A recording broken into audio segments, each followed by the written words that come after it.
hablaremos de un desastre empresarial, de una de nuestras historias de pecados capitales.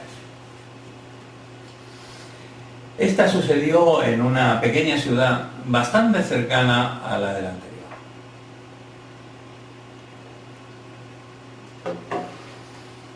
El protagonista se llamaba Javi y era un hombre joven de alrededor de 30 años,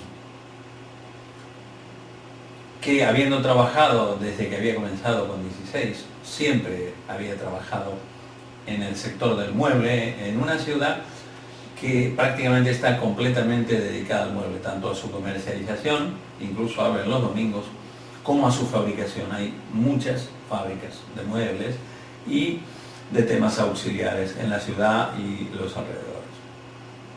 Pues bien, Javi, con algún dinero propio y alguno de su suegro, su nuevo suegro, porque se había casado, no hacía mucho, decidió poner una fábrica de muebles.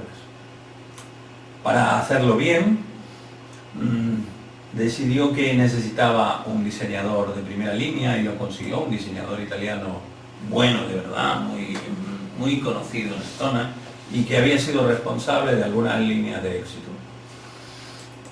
Entonces le encargó esa línea de muebles, de pequeños muebles, y para asegurar aún más, se fue a buscar a los 3 representantes mejores de todos los que se conocían en aquella ciudad.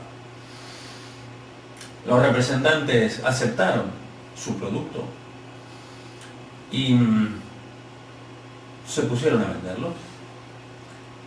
Al principio las cosas iban bien. La única pega era que, o el único obstáculo, era que Javi había fabricado demasiado de todos los modelos y eso le ocupaba sitio en un almacén. Pero pasado el primer momento, nos encontramos con que, o se encontró Javi, con que habían cesado los pedidos. Cuando les preguntaba a sus 3 representantes maravillosos qué era lo que estaba pasando, ellos le decían que el producto no terminaba de convencer, que no había tenido éxito, que los comerciantes, algunos no se lo compraban porque les parecía muy atrevido el producto y toda la línea, y que había que esperar.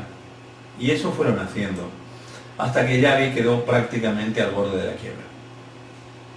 Entonces se puso a buscar ayuda y contactó casualmente con una persona que había recibido ayuda de la empresa en la que yo estaba y concretamente de mí mismo hacía unos meses. Había quedado satisfecho y le recomendó que probara con lo mismo que había hecho él. Así que Javi nos llamó y fui para allí. Analizamos lo que habían hecho. Y Javi también salía a vender en la zona, en la comarca, y le acompañé a ver cómo se vendía y cómo reaccionaban los clientes. Es algo imprescindible acompañar a los vendedores para escuchar qué dicen los clientes. Y eso hice con el mismo Javi. Y por lo que decían, era imposible que fuera un desastre tan grande que en 18 meses prácticamente no hubiera vendido nada. Era imposible. Entonces, sospechando de los representantes, porque ya tenía las experiencias anteriores, y aquí en estas historias empresariales comentaré una de ellas de algunos años antes, que representó un gran desastre que pudimos arreglar a tiempo. Tenía experiencia con la forma de actuar de los representantes y pensé que seguramente por ahí era por donde se había roto el tema de las ventas. Al hablarlo con Javi, Javi se enfadó mucho conmigo, mucho.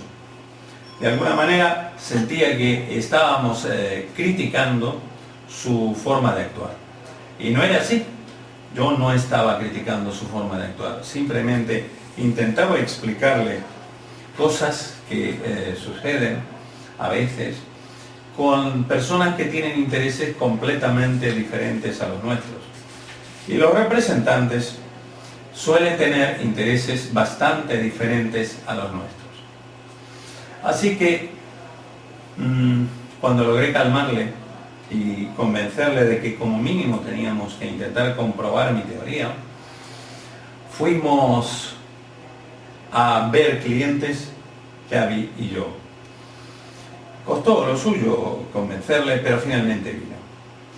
Y entonces llegó la sorpresa.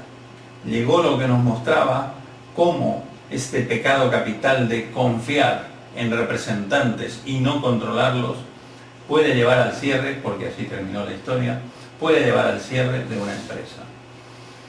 Los clientes a los que íbamos a ver nos hablaban de personas que en los últimos 2 años se habían comunicado por teléfono para ver si necesitaban algo, pero no habían venido. De que esas personas, en algunos casos, ni se habían comunicado ni habían ido. De que esas personas, en algún caso, 2, habían ido, pero habían estado hablando de otros productos como camas de matrimonio, dormitorios, comedores, todo completo. Y entonces Xavi se derrumbó.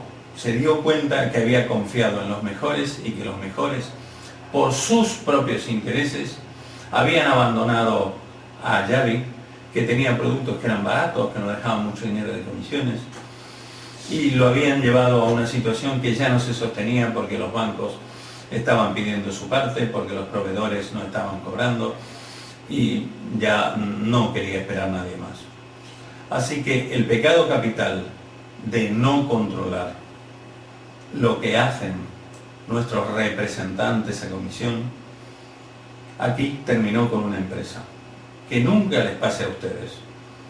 Los representantes son buenos como un sistema complementario. Son buenos en ese caso. Y así todo deben ser controlados y acompañados de una manera periódica.